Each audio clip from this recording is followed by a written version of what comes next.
Ok, estamos en los ahora martes de la Rush, donde estamos leyendo esta trilogía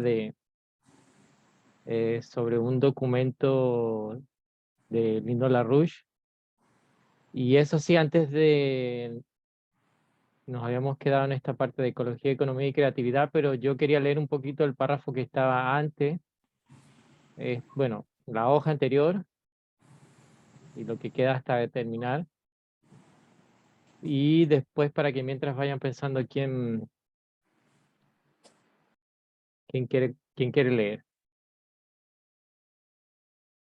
El riesgo de equivocarse radica en aceptar el supuesto engañoso de que un principio de la naturaleza está definido por valores numéricos para una función algebraica, cuando en realidad, como en el caso del descubrimiento único original de Kepler de la gravitación, lo correspondiente era precisamente la relación contraria entre principio y coeficiente. Ningún principio físico de verdad universal yace en el sistema, sino que, como Einstein insistía, lo limita. Esto en el mismo sentido que él hacía hincapié en que, contrario a la pseudociencia del liberalismo filosófico sartreano moderno, la gravitación no es una relación de tipo mecánico dentro del sistema. Más bien, limita al sistema entero, tanto a lo externo como a lo interno, a modo de un sistema finito de una forma que carece de límite externo en cualquier momento dado de su autoexpansión antientrópica continua normal. Sin embargo, para captar ciertas implicaciones que también están ya incorporadas, si bien solo como implicaciones sistemáticas, en la presentación que hace Einstein del caso, buscamos el grado mayor de claridad necesario tomando en consideración la distinción que hace Bernanke entre la noósfera y la biosfera. Cualquier sistema que no está dentro de la biosfera yace, ya sea al seno del sistema de los procesos inherentes no vivos o dentro de la noósfera reemplaza a la biosfera. Ningún proceso viviente o lo que sea un vestigio de un proceso viviente representa una reliquia en tanto proceso viviente del espacio-fase prebiótico de nuestro universo. Sin embargo, ninguna función noética de la mente humana es un producto específico de la biosfera. Y, no obstante, el universo que contiene los tres espacios-fases categóricamente distintos y en interacción, el abiótico, la biosfera y la noósfera, y que de este modo expresa un principio creativo universal de antientropía, los comprende de hecho a los tres. Ese universo es en y por sí mismo de suyo antientrópico y le imparte esa cualidad inherente noética a ese proceso integral que contiene. Semejante serie de conclusiones se apoya en la prueba de que los logros más distintivamente peculiares de los poderes creativos, al actuar dentro de la dinámica de la sociedad como tal, la antientropía, que es la forma germinal característica de la propia mente humana. Nada demuestra esos principios de modo más claro, más categórico que el objeto de una ciencia de la economía física. Tal es la implicación de la noción del miembro individual de la humanidad en tanto potencia noética de cambio en el universo. La noesis, aquella cualidad que la creatividad humana verdaderamente comparte con el universo entero, es un principio en sí misma. Por noesis nos referimos a un acto de la clase que le añade un nuevo elemento de principio al universo, tal como el conocimiento de lo que para esa persona es una cualidad consecuente del principio del universo antes desconocida, como lo ejemplifica el descubrimiento único original de Kepler de la gravitación universal, del modo que él mismo lo presentó en su Las armonías del mundo. Todos los descubrimientos categóricos de principios universales que he referido hasta ahora son contrarios a ese vil embaucador de Bertrand Russell y se cuentan entre las dinámicas de una variedad común de creatividad. Por tanto, donde quiera que emplee el término creatividad en adelante, me refiero al significado del término creatividad. Ok.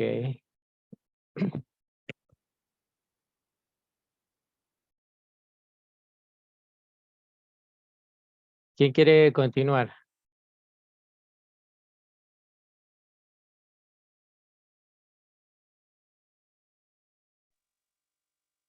Yo estoy comiendo, así que si alguien puede, porque no se va a entender con la boca llena. Si quieres yo continúo.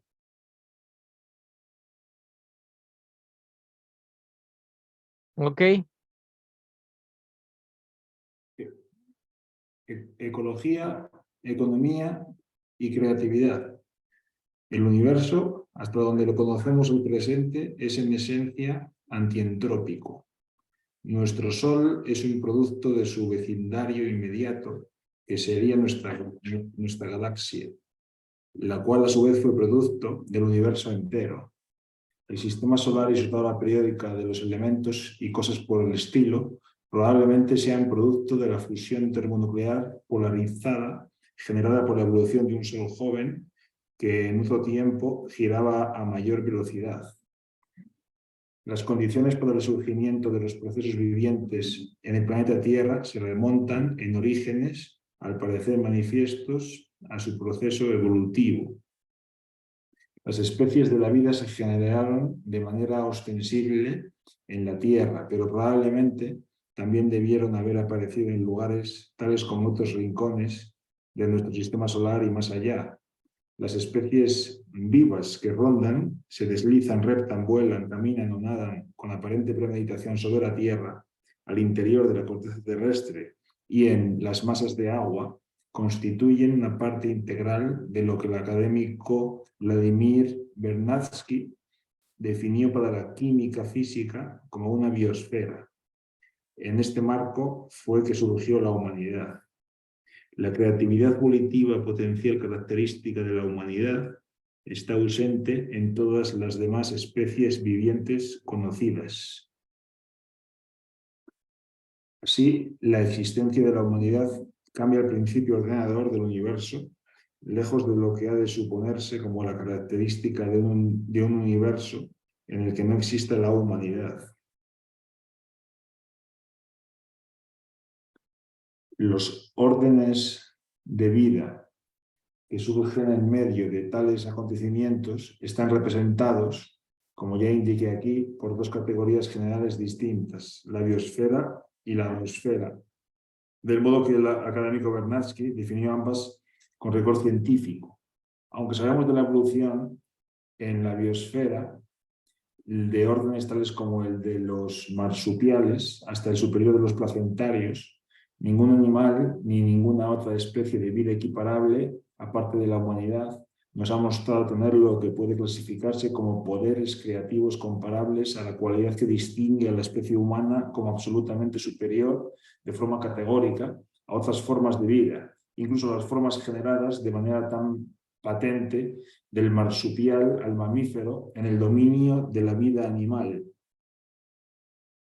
La clase pertinente de demostración burda de estas distinciones entre la bestia y el hombre está en la comparación entre la diferencia fija de la dinámica de la biosfera, como la definen las especies animales solas, y cómo la presencia de la humanidad rompe tales límites ecológicos. El hombre modifica el valor de la biosfera, por lo general en un sentido positivo, con ayuda de la creatividad humana, al cambiar su composición y sus valores antientrópicos.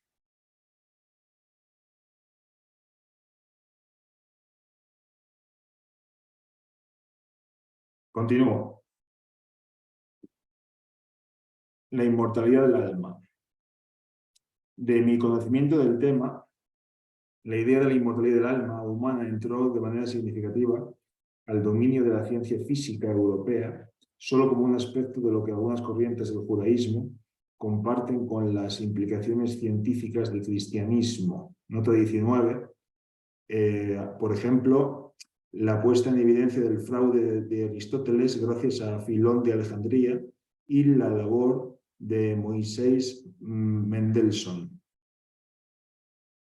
Mi propio conocimiento de la historia de ese concepto de inmortalidad encuentra su raíz en referencias a la obra de Platón y a la del cardenal Nicolás de Cusa y sus seguidores, del modo que ese concepto del principio de la dinámica humana quedó ilustrado como el razonamiento que ejemplifica la famosa Escuela de Atenas de Rafael Sanzio en el Vaticano, nota 20.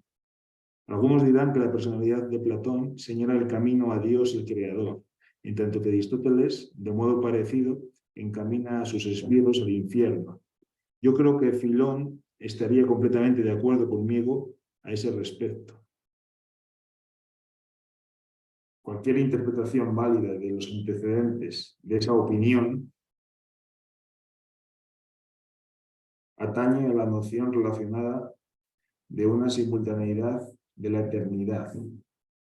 A su vez, este concepto es intercambiable en lo ontológico con la noción de esa creatividad humana que en la historia europea remontamos a la esférica de los antiguos pitagóricos, Platón y todos aquellos con una perspicacia y talento parecidos.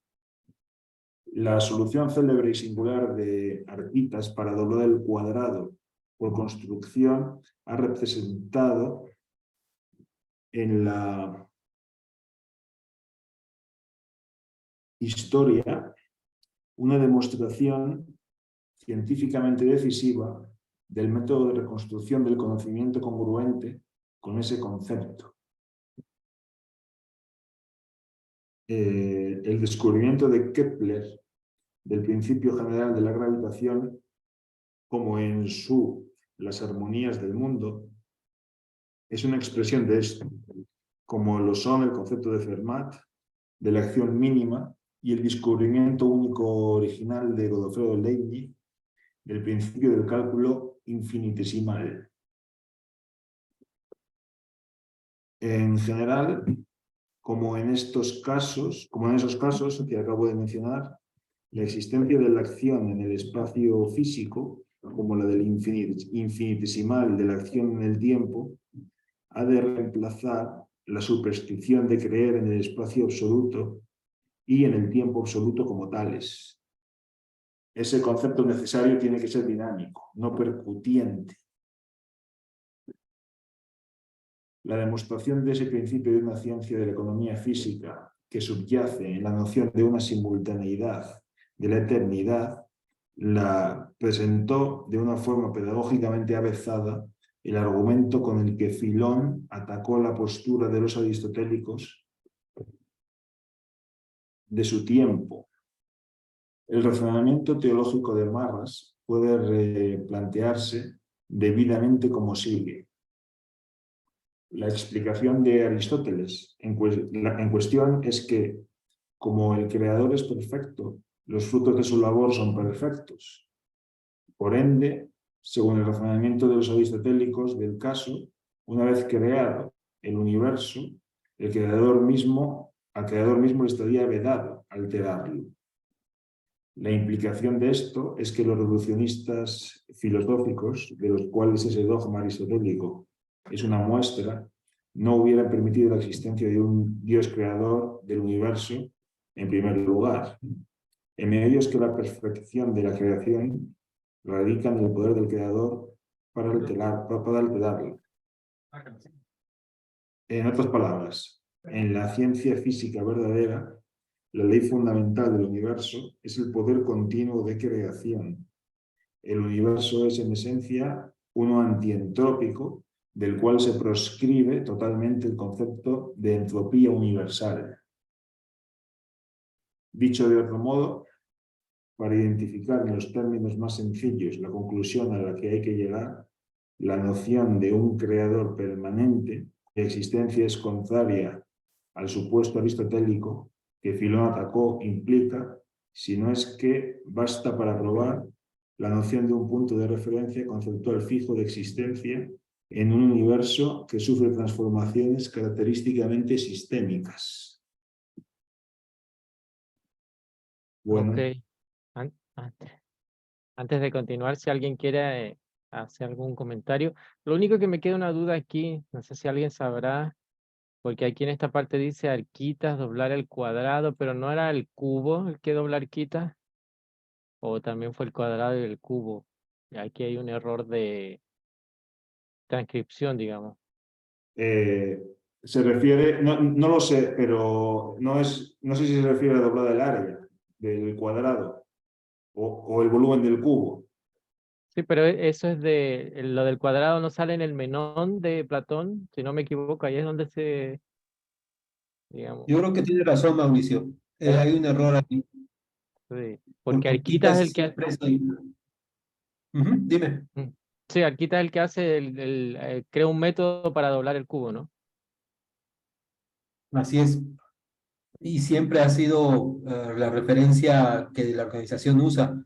Así que es para doblar el cubo, ¿no? Ujú.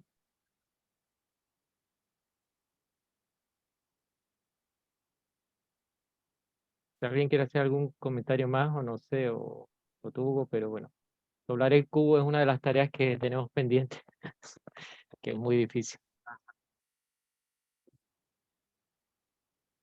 En teoría hay que multiplicar el lado por la raíz cúbica de 2.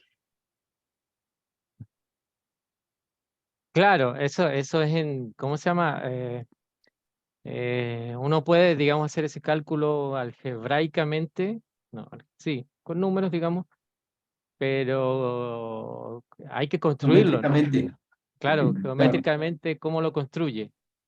Porque raíz cúbica de 2 es un número que es, ¿no? Que Es irracional, claro. lo mismo que pasa con el cuadrado, ¿no? Cuando te Sí, dice, el bueno, cuadrado por raíz de 2. O sea, bueno, y se puede, y en un espacio de n dimensiones, por la raíz enésima de 2. Habría que multiplicar o sea, se vuelve a caer muy poco más el lado, ¿no?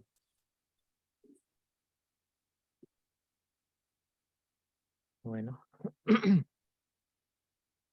Claro, pero el tema es, házmelo, ¿no? Hazme una demostración geométrica, constructiva, ¿no? Sin números, sin ningún número, sin ninguna regla, ¿no? Sin Bueno, nada que... sí, hombre, a ver, aplicando el tema de Pitágoras, se pueden hallar los segmentos irracionales. Por ejemplo, si dado un segmento que es Ujú. 1, que mide unidad, pues la raíz de 2 haces formas un ángulo de recto y la diagonal es raíz de 2. Ya tienes raíz de 2 construida geométricamente. Lo que pasa es que, claro, y puedes hacer la raíz cuadrada en principio de cualquier número, luego llevándote estos segmentos resultantes y tal. Ujú. El tema es la raíz cúbica. Claro. Sí, Imagínate que yo te paso un cubo que está en, no sé, en pulgadas, y te digo, ya, dóblame este cubo que está en una pulgada. por eso tiene razón, tiene que ser el cubo, porque para el cuadrado es muy sencillo. El cuadrado, como te he dicho, hallas la raíz de 2. Y entonces tú me das un cuadrado y dices, quiero uno que sea el doble. Pues tomo la diagonal del cuadrado como lado y construyo otro cuadrado y ese cuadrado tiene área doble, porque tiene lado raíz de 2. Entonces, al cuadrado me queda el doble. Entonces, claro, por eso tiene que ser un error, tiene que ser el doblar del cubo, lo difícil, no doblar el cuadrado. Sí, no sé si este documento, bueno, me imagino que lo escribieron en inglés, ¿no? O sea, LaRouche lo escribió en inglés. Seguramente al traducirlo hubo un error ahí de transcripción nada más, se me imagina. Sí, sí. Es denso, de todas formas. Se entiende bien pero en ese párrafo, pero yo he intentado ir leyendo despacio porque tiene densidad. Hay cosas que son que tienen mucha profundidad, que se entienden, pero bueno, se podrían entender mejor, yo creo. Son cosas muy densas, de mucha densidad, ¿no? De mucho potencial de densidad. Claro, fíjate, bueno, ahí dice, ¿no? Construcción, ¿no? Es muy... Porque aquí no te sirven, en este caso, el doblar el cubo, y creo que en el cuadrado tampoco, ¿no? Los sentidos bueno, digamos, no los sentidos, la percepción sensorial no te ayuda, ¿no? Porque uno diría, bueno, un cuadrado de 1, simplemente doblo el de 1, le hago un lado de 2 y listo, ¿no? Y ya, y se acabó. Pero si le pones 2, bueno, no es un lado, en el fondo se llama arista, donde cuando donde dos superficies se juntan, se llama arista. En ese caso es una arista, ¿no? El cubo tiene aristas y no lados. Los cuadrados tienen lados. Sí. Eh, y uno dice, bueno, la arista de 1 la pongo en 2, pero si la pones en 2 te va a salir uno de 8. Claro, claro. Pero bueno, pero eso es muy claro. Quiero decir, yo no sé dónde está la duda, ¿no?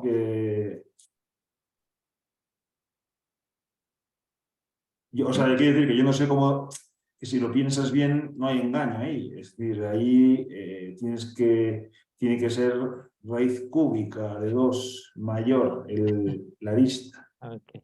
El tema es ahora de cómo construir la raíz cúbica de 2 Pero mira, geométricamente, eso sí. claro, lo que pasa es que, claro, una ahora tiene como ciertas herramientas que te facilitan el cálculo, que no es que sean malas, pero yo pienso y que es quizás lo que pasa un poco con Euclides, ¿no? Que pasa que esto se enseña en los colegios y bueno, y te lo enseñan así y ya, ¿no? Y tú tienes que decir, claro, bueno, sí, es así, ¿no? Es raíz cúbica de 2, pero, ¿no? ¿Cómo Ya, llegaron a eso, no?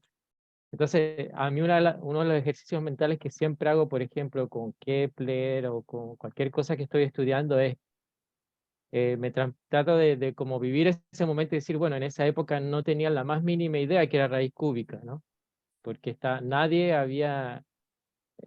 no lo habían descubierto aún eso, ¿no? Eso algebraicamente nadie sabía cuánto era, ¿no? En ese ya. momento no deben haber sabido. Entonces imagínate, tú no lo sabes. ¿Cómo doblas, no? Claro, o sea, a ver, es lo mismo, es que decir la raíz cúbica es lo mismo que decir la fórmula del cubo. Dices, si sabes el volumen del cubo es el lado al cubo, o la arista al cubo, mejor dicho, si el volumen del cubo es la arista al cubo, pues tengo que amplificar la arista por un factor tal que al elevarlo al cubo me dé el doble. De ahí sale la raíz, que es lo mismo que decir raíz cúbica de 2. Pero claro, estamos en lo mismo.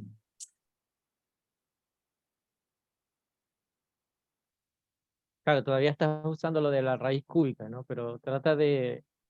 Dicho de otra manera, es decir, tengo que amplificar la arista por un factor tal que multiplicado 3 veces por sí mismo me dé 2. Es decir, para que el volumen sea el doble.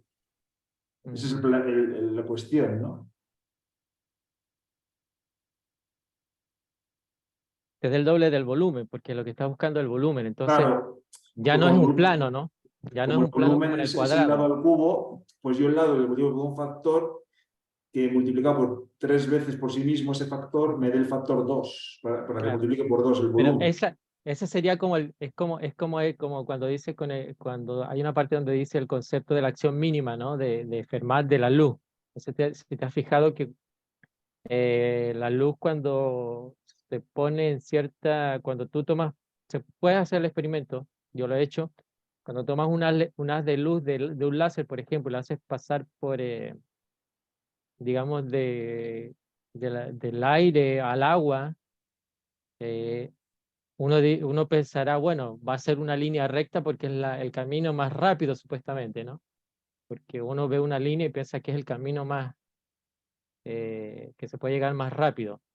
Pero no sucede eso, ¿no? En el agua no sucede eso. Ya. De hecho, hay unos experimentos que se lo pueden buscar por internet donde hacen pasar un haz de luz, un láser, a través de un medio que es líquido, pero lo mezclan, no estoy seguro, creo que es con miel y otras cosas. Entonces, bueno, el tema es que la luz, uno diría, bueno, por aquí va a pasar de manera recta, ¿no? Te va a hacer una línea recta, pero no, hace una cicloide. Ajá. Entonces hace como una curva, ¿no? Una curva así. No me acuerdo si es inversa, pero hace una cicloide, ¿no? Entonces uno dice, bueno, y no es que era una línea el camino más rápido. Entonces cuando quizás en el cubo pensar que simplemente tengo que hacer que la arista sea un poquito más grande, pienso que no es el camino, ¿no? Entonces ahí tú tienes que dar hay que hacer como un salto, ¿no? Como lo que hace Kepler, ¿no? Donde dice, bueno, me olvido de lo que estoy viendo cuando observo los planetas, porque no es circular, porque simplemente los cálculos no le dieron y dijo, bueno, esto no puede ser circular porque no daba, ¿no? No aparecía el planeta donde tenía que aparecer según los cálculos que habían en esa época. Entonces no podía ser un círculo perfecto. Entonces Kepler empieza a recurrir a otras cosas y uno lo que hace es recurrir al oído, ¿no? Y decir, y ahí y se va por la parte de las armonías musicales, ¿no? Para encontrar cuáles son las órbitas de los planetas. Bueno, eso es como a grandes rasgos porque es algo que hay que estudiar bastante y no, de hecho tenemos como pendiente todavía un poco de eso. Sí, es que, a ver, yo es lo que, igual lo que me cuesta más esfuerzo, ¿no? Ese salto que dices, porque claro, puede ser, es decir, a mí me planteas este problema y automáticamente raíz cúbica de 2 tal, inmediatamente, pero claro, igual estoy siendo pues muy euclidiano, por así decirlo, ¿no? Pero lo llevas impreso, para Sí, bien o para mal. sí, Entonces, sí, sí. habría un poco que entender ese concepto del salto, ¿no? Cómo es, pero no el cambiar o sea, el pensarlo de otra manera, ¿no? Sí, sí, hay bueno, no conozco bien cómo el experimento, no sé si alguien lo puede, porque yo no lo he hecho, el de doblar el cubo. Sé que lo han hecho en la organización anteriormente, algunos jóvenes, creo que lo hicieron, y lo hicieron con un toroide, un cilindro y un cono, creo que es, ¿no? Creo que esa es la solución. Por ahí, el tema está, bueno, el tema está en que es el volumen, ¿no? Lo que tienes yo también decía, bueno, y en el fondo lo que tienes que buscar es el volumen, porque lo que estás duplicando no es un plano, ¿no? No es algo plano, sino es un volumen. Entonces Claro, ya el tema lineal no te sirve, ¿no? El decir, bueno, hago que crezca linealmente una arista, no, eso ya no funciona, ¿no? ya. Creo que es un poco lo que trata de decir así, ¿no? En- en- Sí, por eso tiene, digo que tiene mucha profundidad, o sea, así se entiende lo que dice, pero realmente tiene como mucho fondo, ¿no? Eso sí, en realidad, o sea, va como por la superficie planteando el tema, pero tiene mucho fondo esto. Eh, Es que, claro, es que el tema es que creas eso te crea una manera de pensar, no sé cómo decirlo, no sé si está bien usar la palabra método, me corrigen si cualquiera que esté ahí, pero que es un poco como ir haciendo hipótesis, ¿no? Que no está mal la primera, ¿no? No está mal la que tú hiciste porque es lo que primero uno haría, ¿no? No es que esté mal, pero mm, en ese sentido no funciona, ¿no? No te va a servir. Y ya, entonces ahí uno dice, bueno, ¿qué pasa, no? ¿Qué más puedo hacer, no? ¿Qué otra hipótesis puedo generar o inventarme para, ¿no? Y vas así, ¿no? Vas buscando hipótesis como hace Kepler en su libro. Qué bueno que muchas hipótesis él las va dejando atrás, pero como decía Carolina, la lectura pasada nunca las pone como algo malo, ¿no? Como algo errado, sino que, ¿cómo es era? un punto de partida, ¿no? Digamos, para... Claro, claro, a ver, eso de decir que la arista hay que multiplicar por ahí cúbica de 2 es como decir claro, estás en la hipótesis de que existe una relación establecida entre las longitudes y el volumen, realmente. Estás en eso. Quizás el volumen define en el fondo ¿me entiendes? Que no es la arista la que define el volumen, cómo va a crecer el volumen, sino es el volumen el que define cómo va a crecer la arista. Quizás va por esa parte, no lo sé, es una hipótesis solamente. Claro, lo que pasa es que eso... claro, a ver, igual aquí está el tema. Matemáticamente es equivalente, lo puedes definir como quieras. Igual ese es el tema. O sea, puedes decir, bueno, me da igual, yo puedo poner el volumen en función de la arista o la arista en función del volumen. Es una biyección, digamos. Es decir, a ver, yo actúo de Aristóteles aquí, o de la tradición aristotélica, ¿no? De Malo, si se quiere. O sea, pero hay que intentar, o sea, yo intento salir de ahí, ¿no? Bueno, quizás la mejor forma es intentándolo, ¿no? Tomar y ver si realmente... Pero claro, hay que ser honesto también. O sea, yo en esto, de verdad, yo te digo lo que pienso y quiero entender cómo lo piensa Larousse, ¿no? Pero yo parto de lo que pienso yo. Yo no puedo decir convertirme en un religioso de Larousse, ¿no? Es decir, hay que entenderlo de forma honesta, completamente, ¿no? Entonces yo soy consciente de que hay saltos en el vacío que me faltan. Me gustaría tener esa visión. Y de momento, pues ahí andas con rudimentos de geometría euclidiana, pero es lo que hay. ¿Qué le vamos a hacer? Yo soy honesto intelectualmente, ¿no? Completamente honesto. Entonces, a ver, si... Sí, no, sí, está bien eso. Y es algo que no lo vamos a resolver ahora, ¿no? Y quizás Claro, tampoco terminando este documento, pero es un proceso, sí, igual te entiendo. avanzamos a algo, ¿no? Pero como dices, o sea, vamos a tomarlo como hipótesis y a ver hasta dónde llegamos, ¿no? Si vamos viendo algo de... Exactamente, porque posiblemente si la hipótesis, bueno, lo más seguro es que si haces una hipótesis vas a llegar a un punto donde te vas a dar cuenta que ya no funciona, ¿no? Vas a decir, bueno, esto no me funciona, sinceramente, y desechas eso, ¿no? Y buscas otra hipótesis. La idea siempre es como eso, ¿no? Estar en ese trabajo de buscar hipótesis, como decía Carolina, sobre esto que decía también de que por qué Euclides dice Larouche que es malvado, ¿no?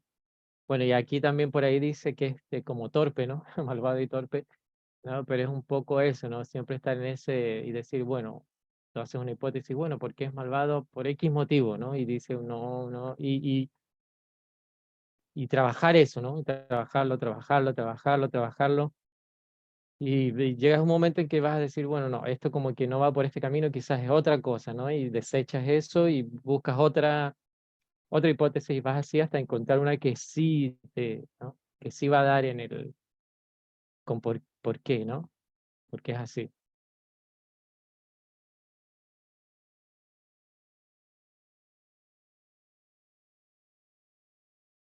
Joder, Descartes ahora.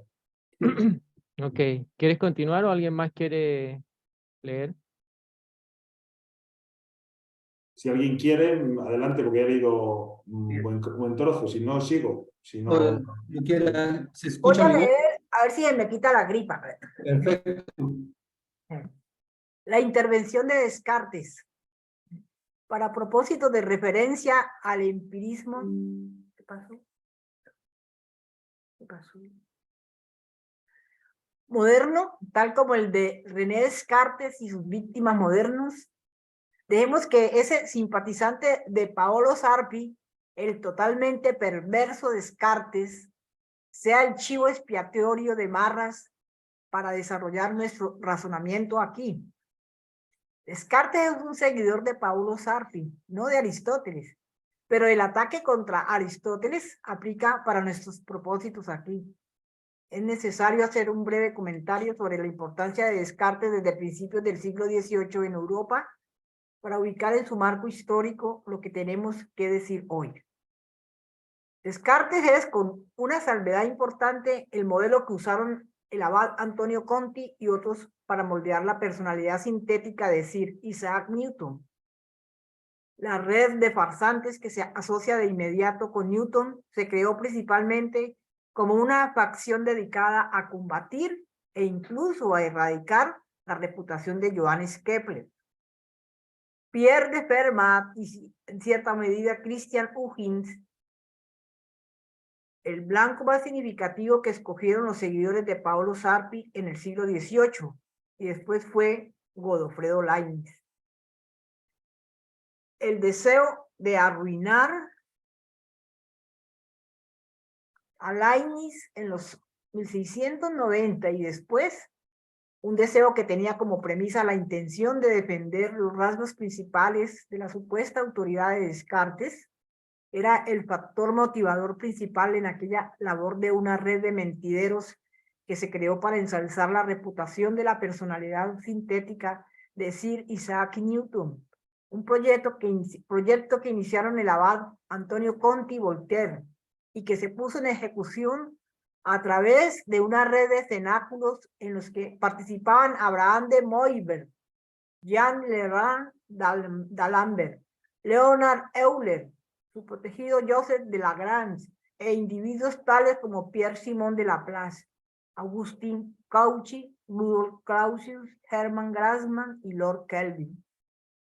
Luego de tomar en consideración todos los aspectos de esa campaña de Conti y compañía que son pertinentes para que analicemos aquí el tema de este capítulo, es el concepto neoeuclidiano del espacio y el tiempo ontológicamente vacíos, como lo definió el seguidor del René Descartes de la escuela de Paolo Sarpi, el que llena aún hoy la vacante de pensamiento en la ciencia física y popular para la todavía al presente hegemónica escuela empirista popular de opinión transatlántica sobre las cuestiones científicas.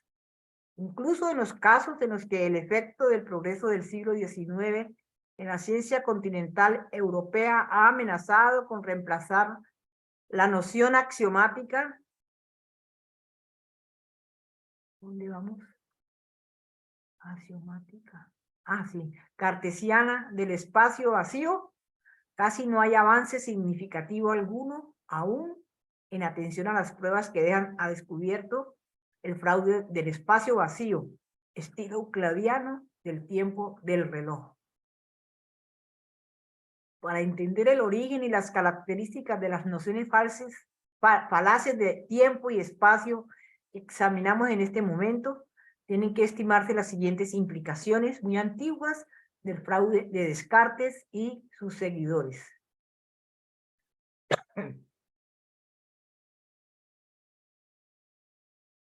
El crimen de Clausius contra la ciencia.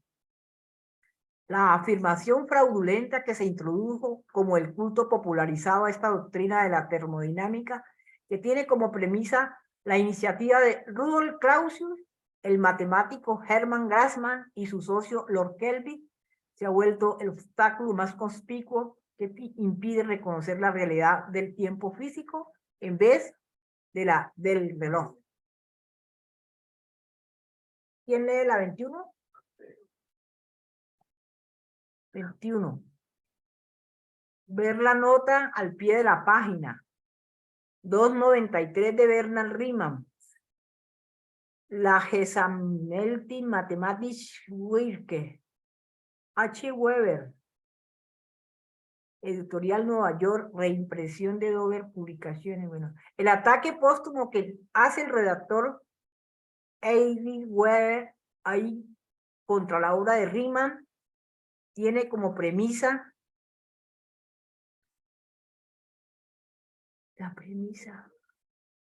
la supuesta autoridad de Clausius, aunque el razonamiento es en realidad el de su colaborador, el matemático Grassmann. La importancia de esta cuestión se ubica en el texto previo del cuerpo de este informe.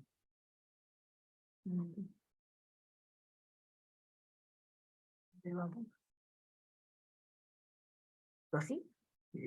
Lo que inspiró a Clausius y compañía se ubica con aptitud como un eco del razonamiento del Zeus olímpico ficticio del Prometeo encadenado de Esquilo, en el que amenaza a todos los mortales dioses paganos y semidioses por igual, con aplicarles la tortura administrada a Prometeo, si alguien se atrevía a informarle al hombre mortal de la existencia de principios físicos universales descubribles, tales como el fuego, por medio de los cuales el potencial humano pudiera, de hecho, aumentar.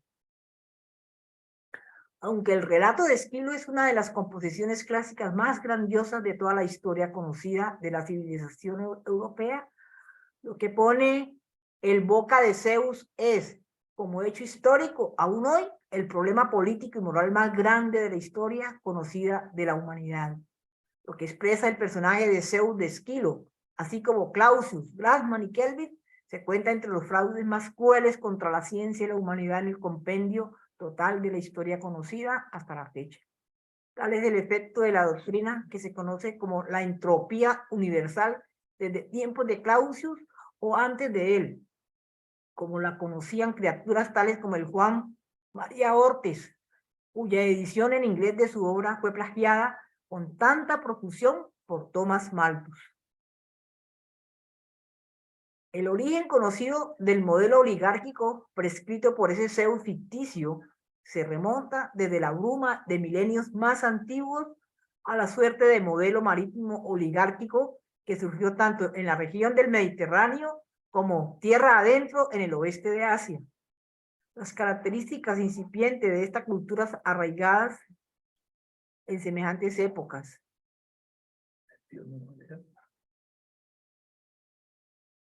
Bueno.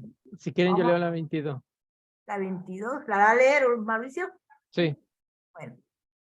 Debemos admitir que ese modelo del Zeus olímpicos tiene un fundamento histórico debatible y probable, del modo que el historiador romano siciliano Diodoro Sículo le atribuye la información tanto a las crónicas egipcias como a las leyendas berbéricas de su propia época. La documentación del Oriente Medio remonta al origen del modelo oligárquico referido como el caso de Zeus del Prometeo encadenado de Esquilo, a su ilustración de la degeneración del sistema de servidumbre de una cultura marítima asentada en el Océano Índico desde 4000 años antes de Cristo, la cual degeneró y fue reemplazada por una cultura semítica naciente que devino, a su vez, en la raíz del modelo oligárquico babilónico y de otros relacionados de tiempos posteriores.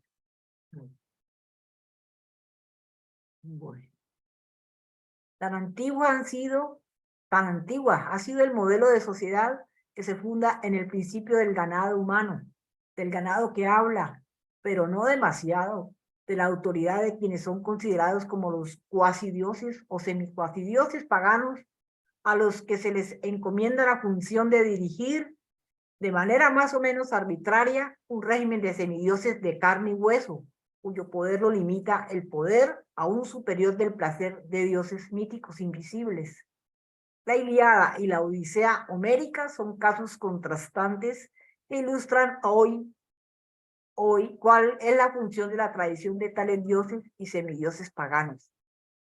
De modo que la idea del panteón romano y del imperio británico, que se encuentra en el modelo de Juliano el apóstata, ilustra la realidad de esta tradición pagana. Aun si las autoridades visibles e imperantes no son ningunos dioses en realidad, sino los meros semidioses encarnados de las clases sociopolíticas gobernantes, clases que hacen todo lo posible por fomentar una adoración y miedo a la supuesta mano invisible de los dioses paganos de la City de Londres y Wall Street. Para crear y mantener organizaciones de la sociedad en las que se bestialice a la mayoría de la población manteniéndola en una condición de esclavos, siervos o necios de la cultura europea moderna en busca de placer, esas clases gobernantes u otros grupos de disposición parecida han considerado necesario estupidizar a la población en general a estados de sumisión convenientes, de preferencia de sumisión a una cultura condicionada que hace las veces de grilletes para la mente de aquellos a los que pretende someterse mediante hábitos adoptados de motu propio y formas de pensamiento relacionados. La indoctrinación de los necios creyentes de los elementos de Euclides ha de incluirse de manera prominente como un ejemplo de esto. El concepto prometeico. Este problema lo entendía de esta manera el cardenal Nicolás de Cusa, cuyas anteriores de concordancia católica y de docta ignorantia fueron piedras angulares importantes de las que dependió, incluso al grado que esto se ha dado hasta ahora, que Europa escapara de la nueva era de tinieblas del siglo XIV. Las más decisivas de las contribuciones adicionales de Cusa cobraron expresión en su De Paz Fidei, la paz de los credos, y en su intervención crucial para establecer la orientación que puso a Cristóbal Colón camino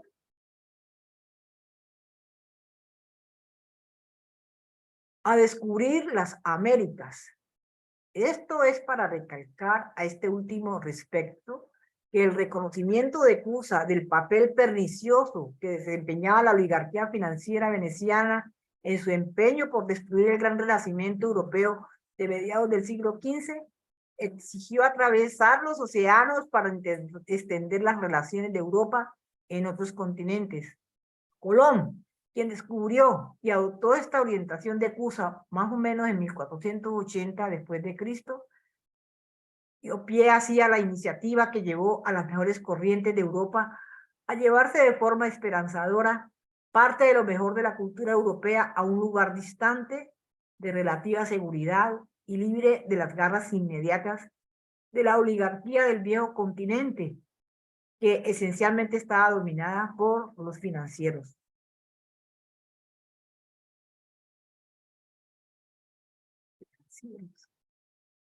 El venturoso desenlace de eso fue la fundación de la República Federal Constitucional Estadounidense.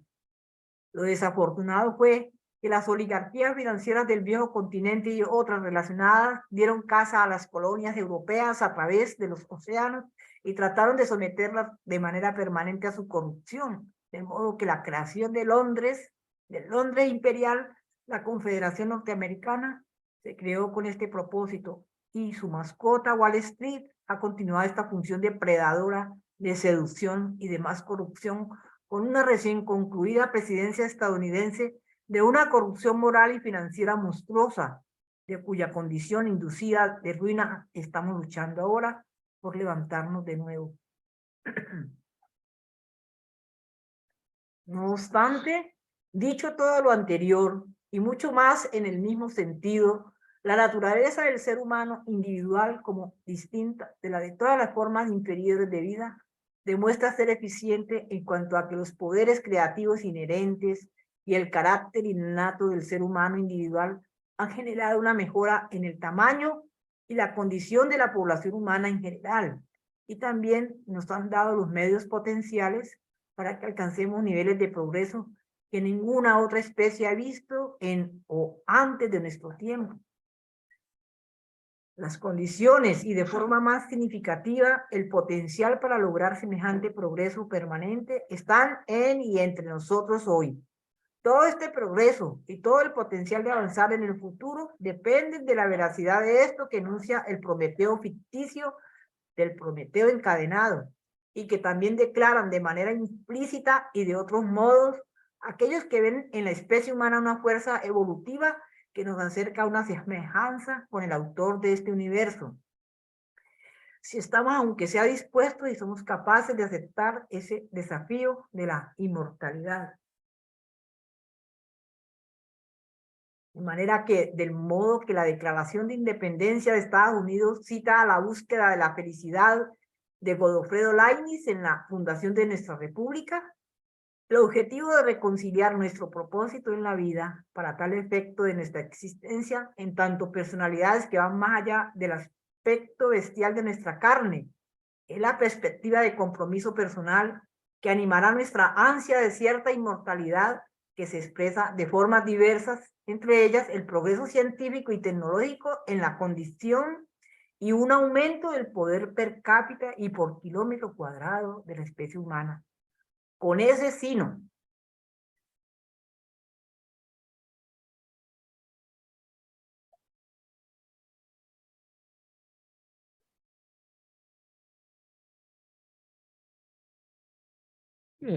¿Continuamos o algún comentario?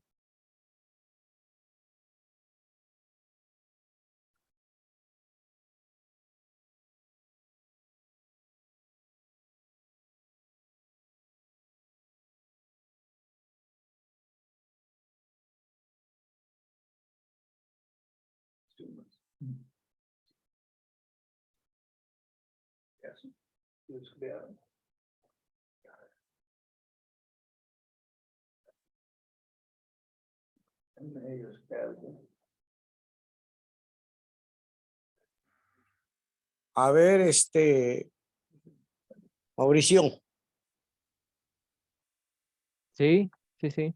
¿puedo comentar? Claro, adelante. Es esto. Estamos hablando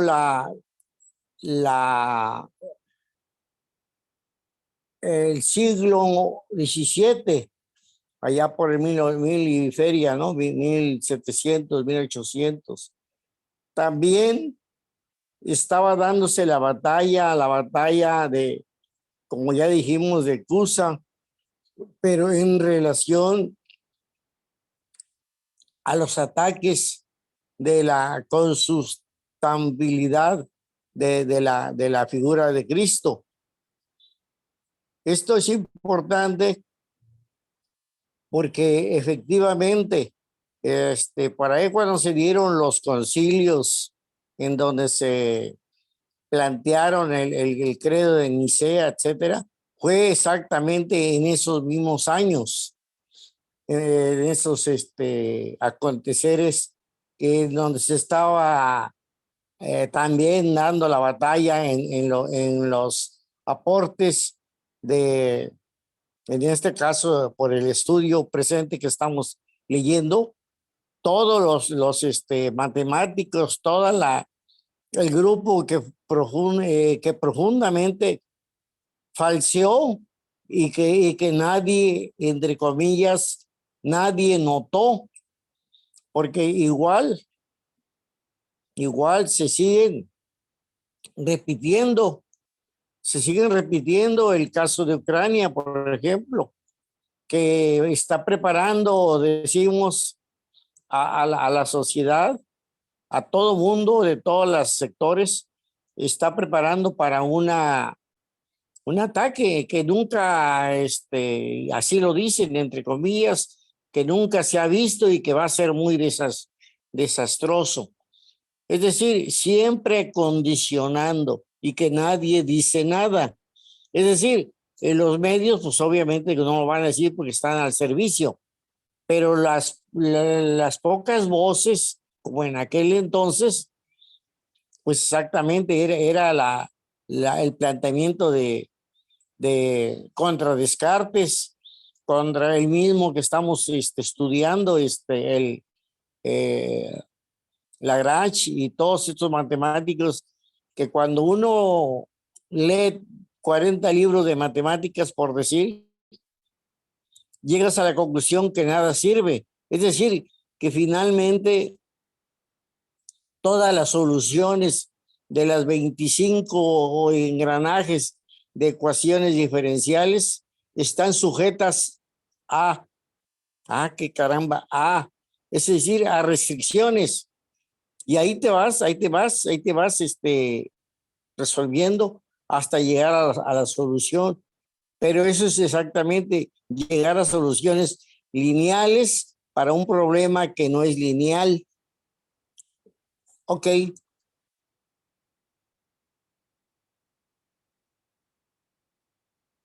Ok, bien. ¿Alguien más, algún comentario?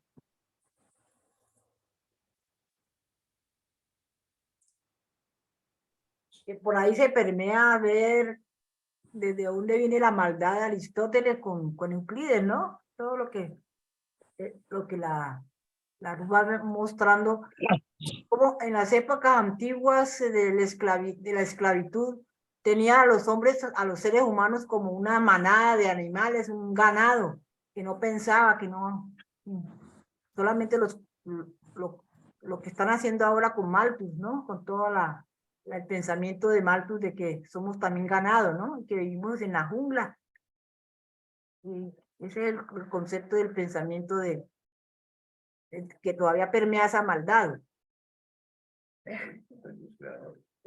Vea, y entonces uno asocia, porque cuando uno dice redondéeme la idea, las ideas tienen que ver mucho con la esférica, el pensamiento de los fenicios y todo de los egipcios, no de los fenicios, sino de los egipcios. Todo el concepto de la esférica, ¿no? La esférica no podemos verla como un sistema, ¿cierto? Como un sistema cerrado, sino en el sentido de cerrado como uno percibe las cosas cerradas, ¿no? Es como algo más, un principio más universal, de algo redondo, algo que unifica todo, ¿no? Como un Dios creador o algo así. Es el concepto que la luz desarrolla, ¿no? Contrario a todo lo que ya él lo denuncia allí como los cauchinos esos de las matemáticas, ¿no? Todo un pensamiento aristotélico de Descartes, ¿no? Que existe el vacío, que existe, que no hay creatividad, que no podemos pensar, que somos animales. Ah, ok. Sí, sí, eso de Descartes, sí. Eso es totalmente Descartes, ¿no? Donde hace Sí, allí está. esta mecánica, ¿no? Donde dice que si una bola o una esfera choca con otra y qué sé yo, ¿no?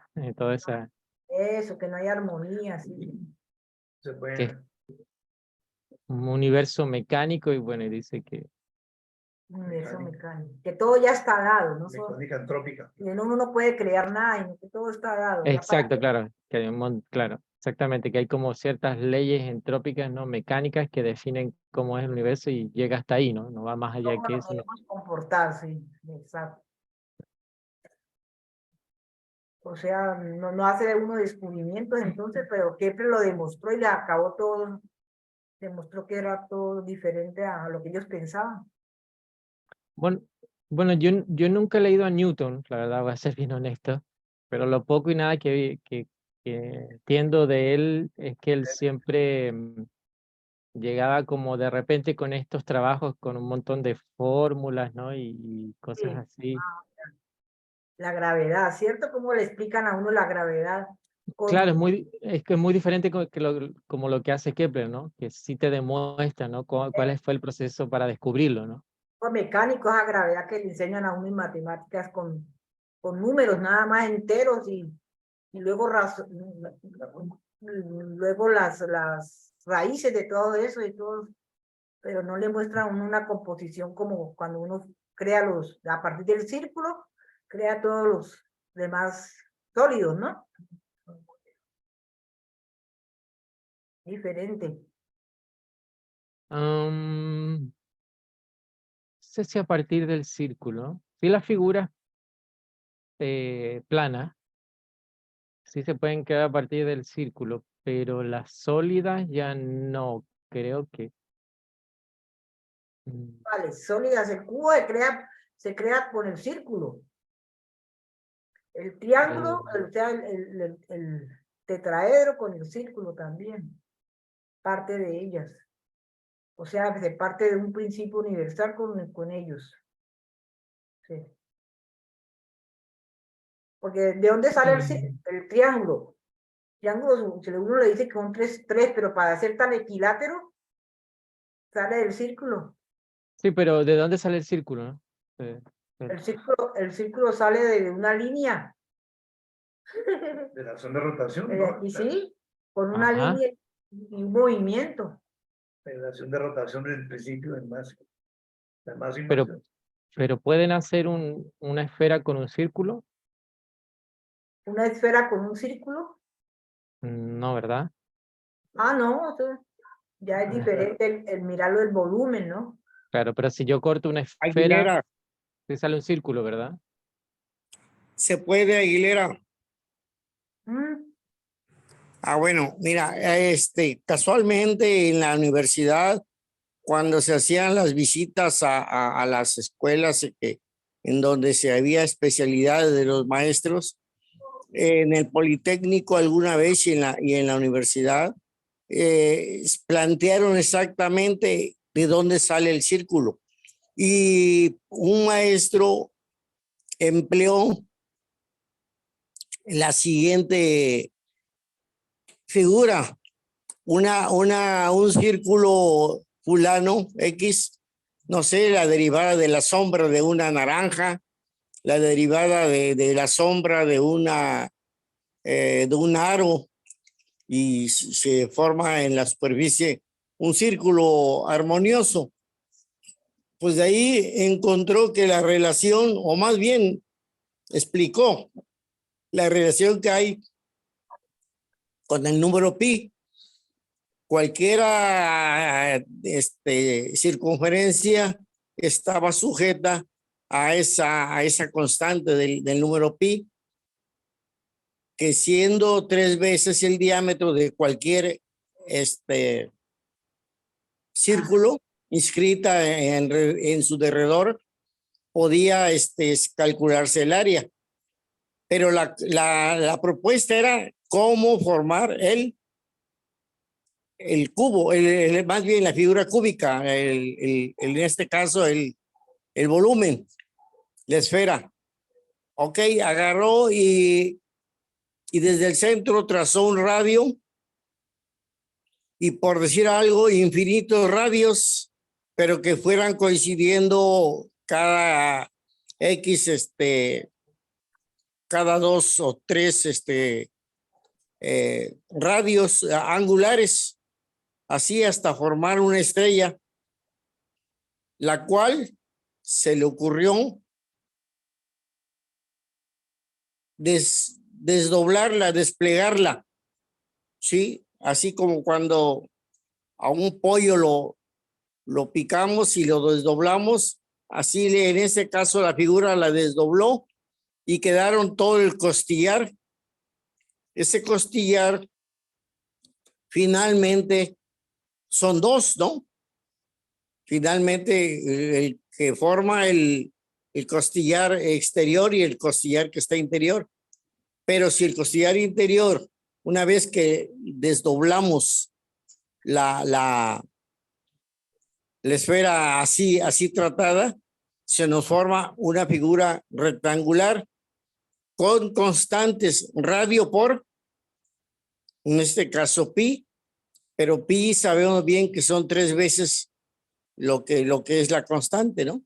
Pero como es un cuadrado y dijimos el costillar interior lo anexamos al costillar exterior, ahí sale un área, cualquier área tiene unidades cuadradas.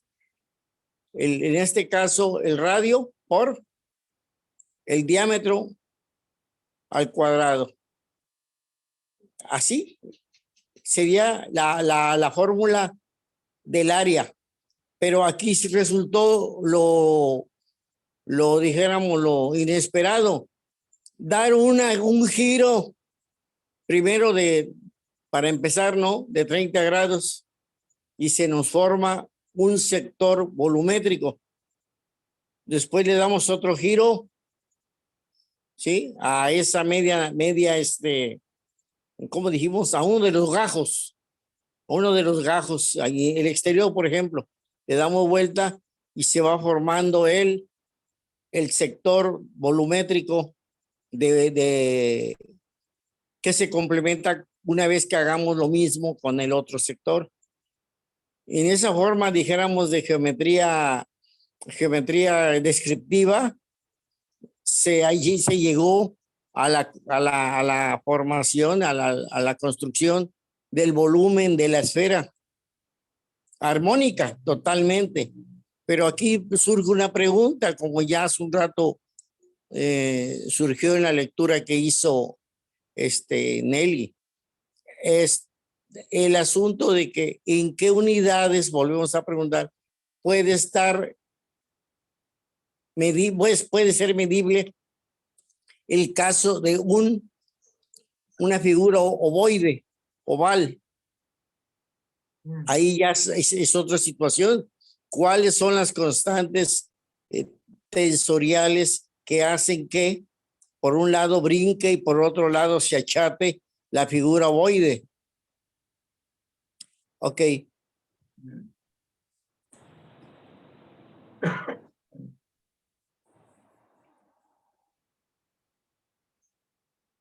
Bueno, hay un escrito de Larouche que se llama Sobre la metáfora, ¿sí? Sobre la metáfora, si no me equivoco.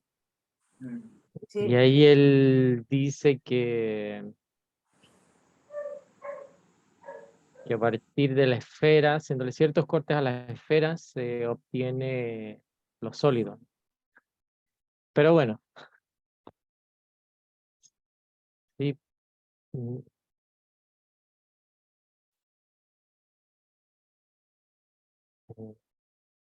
Claro que si tomas un círculo, pero lo haces rotar, puedes tener una esfera, ¿no? Pero lo estás haciendo rotar como una esfera, ¿no? No es el círculo en sí, no lo construye a partir solamente del... Hay una acción de movimiento ahí que genera eso.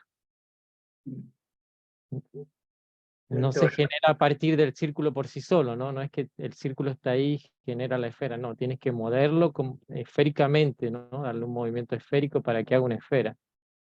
En el fondo es como lo del movimiento circular. Círculo en sí no es algo como tal, ¿no? Es solo una, digamos, una proyección de una acción circular. ¿Y qué es una acción circular, no? Es como, ahí ya... Yo, Aguilera, hago una acción esférica.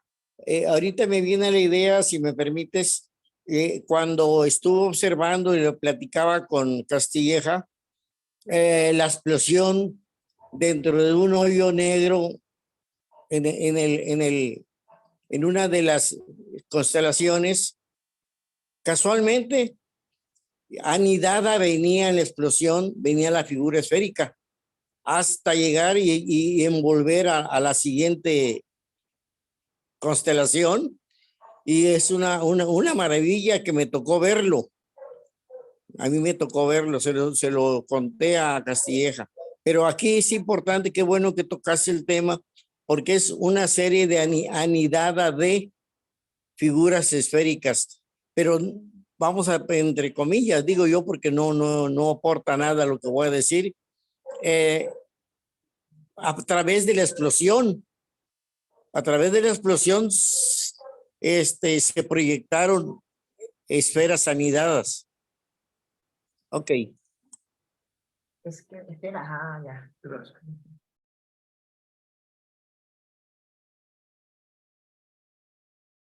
Ok. Sí, sí, yo lo que digo es que siempre lo que hay que tener un poco, o bueno, para mí, ¿no? Lo que siempre tengo en mente es que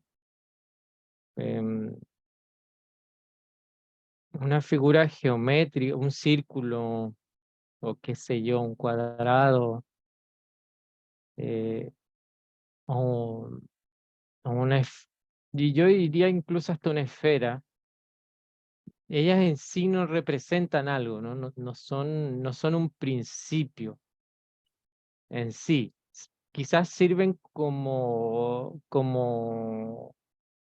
una ayuda, ¿no? Para explicar ciertas cosas, como especies de analogías o algo así, que sirven para explicar ciertas ideas, pero no son algo, no son en sí los principios, ¿no? Lo que hay algo, ¿no? Que los genera, y eso sí es el principio, ¿no? Eso sí es. Ahora no sé si esto de la esférica que es un principio, ¿no? Ahí yo no sabría qué decir. Tiene Larouche un artículo en donde habla sobre la catenaria y exactamente la esférica, eso es la esférica de un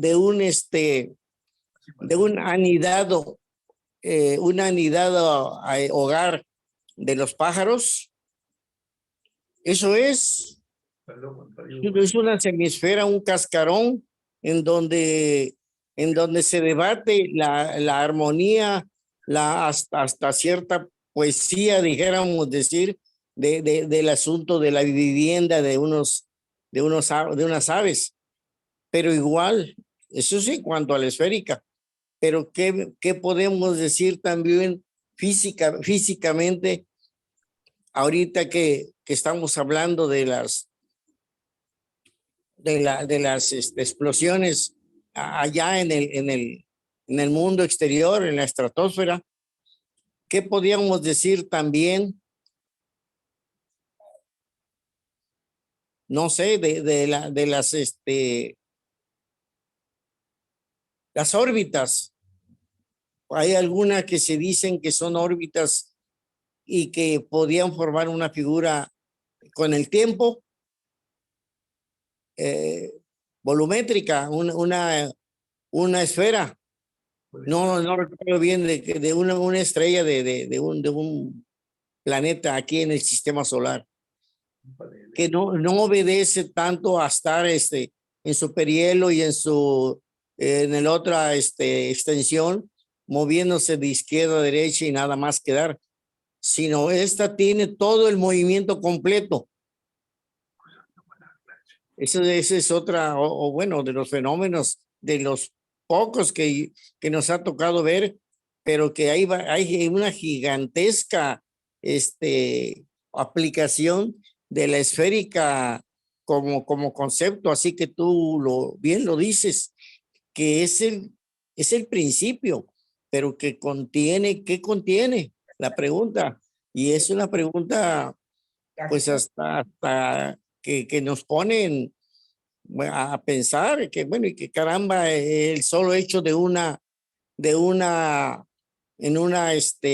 un laboratorio que generas una figura ovoide y que este ovoide levita durante 12 segundos sin acción de nada, aparentemente. Pero ahí es donde entra la idea circular o no circular, sino esférica, la esférica de las fuerzas gravitacionales. Es el principio exactamente como lo dijiste. Ok.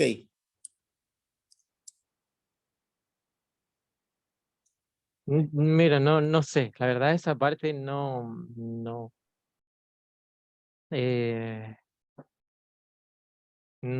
sé.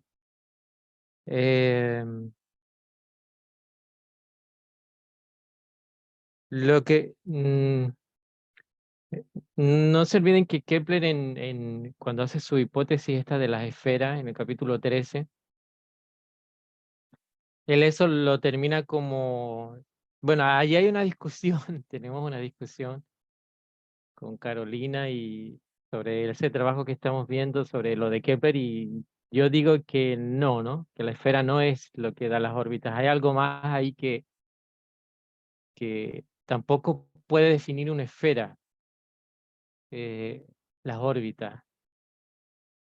Pero bueno, eso lo dejamos hasta ahí. Les voy a enviar, yo pienso que hay algo más detrás de lo que hacen es la gravedad, ¿no? La que hace las órbitas. Hay algo ahí más que hay que trabajar un poco más. Pero en el chat les voy a enviar unos videos donde hay unos experimentos que se han hecho últimamente, que es con el sonido, que hacen levitar partículas muy pequeñas con el sonido, generando una frecuencia de sonido, hacen levitar una partícula muy pequeña, muy pequeña, que no es, yo creo que es como de 1 milímetro de diámetro, una cosa así o menos. Y es bien interesante, y eso viene de unos experimentos que, por ejemplo, que se ven, que descubrieron con los insectos, como las abejas, ¿no? Se dice, no estoy tan seguro, es algo que he estado viendo últimamente, que decían que, por ejemplo, las abejas no vuelan en su totalidad, creo yo, o algo así, por aerodinámicas, ¿no? Realmente no son muy aerodinámicas las abejas, ¿no? Si uno las mira, no tienen ¿no? Como otros insectos, que sí pueden, o como los pájaros, por ejemplo, que sí usan la aerodinámica para volar, ¿no? Por cómo están hechos, cómo trabajan ellos. Sino que ellos, pues, hasta donde se sabe y se cree que al mover sus alas emiten como una vibración, una frecuencia y una vibración que de alguna forma los hace como flotar, ¿no? Como que si usaran la gravedad, una cosa así, ¿no? Es medio raro lo que estoy diciendo porque no lo he investigado del todo bien, pero creo que por ahí me parece más a mí que va el tema de la gravitación universal, ¿no? Puede que me equivoque, pero me pareció bastante interesante. Después en el chat de WhatsApp les envío los videos para que lo vean. O no sé si se los envío alguna vez, pero de ahí se los envío. Y Ahí si, te lo agradezco de antemano. Gracias. sí, es muy interesante y creo que es un experimento que uno puede replicar en casa. No es así algo muy complicado y está bien interesante. Eh, ¿quién, quién quiere continuar para terminar, para que terminemos hasta este capítulo, digamos? Nelly, ¿quiere seguir? Si alguien quiere leer, si no, yo termino. Ya me quitó la gripa. Qué difícil. Todo bien hasta aquí. Sin embargo, el lector astuto de estas líneas sabe ya que todo lo que hay que analizar a este respecto rara vez es cierto o bueno. La experiencia más común de una persona que procura ser buena en el sentido que acabo de indicar desde la niñez es que él o ella, al ir en pos de los objetivos del desarrollo cognitivo propio que acabo de señalar arriba, con frecuencia se verá víctima del fenómeno de la oveja negra. ¿Podrán él o ella defender la verdad cuando lo que se exige es una mentira popular u otra afín? A menudo se dice con justicia que el principio de la tortura es una dulce conformidad.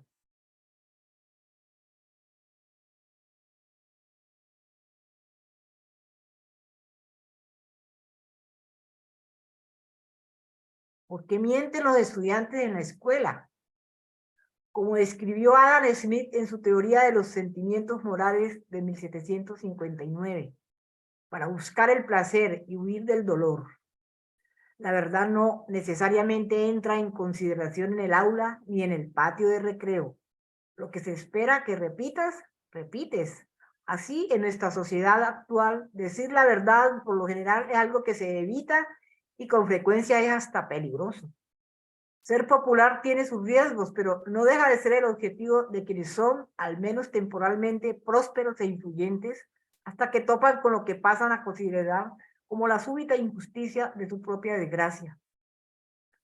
Debe hacerse obvio, tarde o temprano, para aquellos que tienen cierta suerte de lo que da en llamarse una perspectiva realista, que las ilusiones de quienes se consideran ya sea exitosos o a punto de llegar a serlo, en control de la situación, son las cadenas con las que se las recoge para arrear el rebaño de los que de momento están abajo.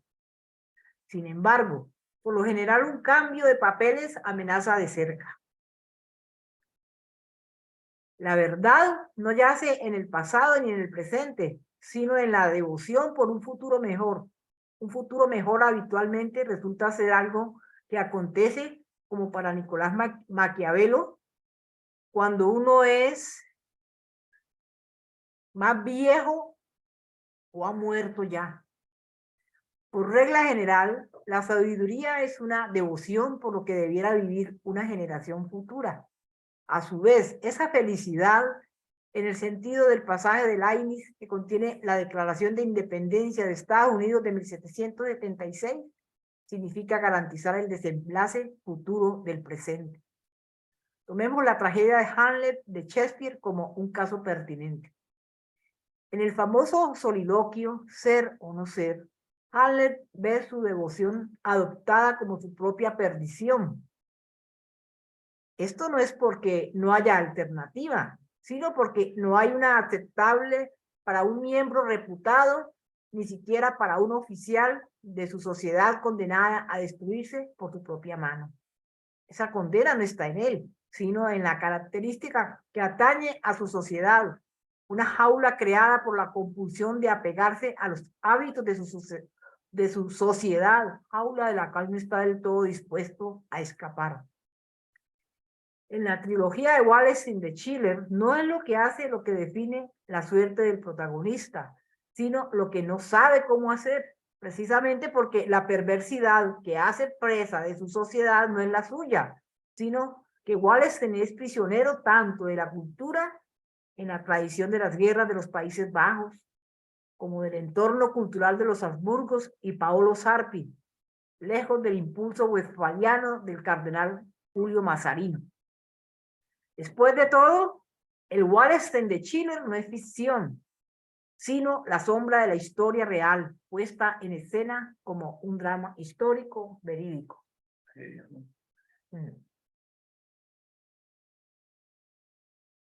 Ok.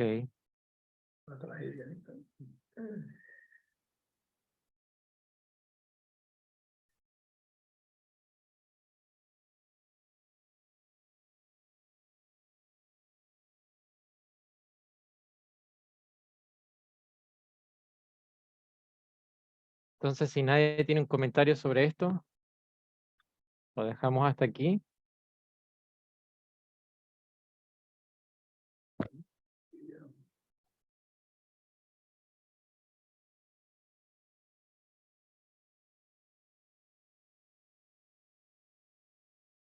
Voy a parar la grabación entonces.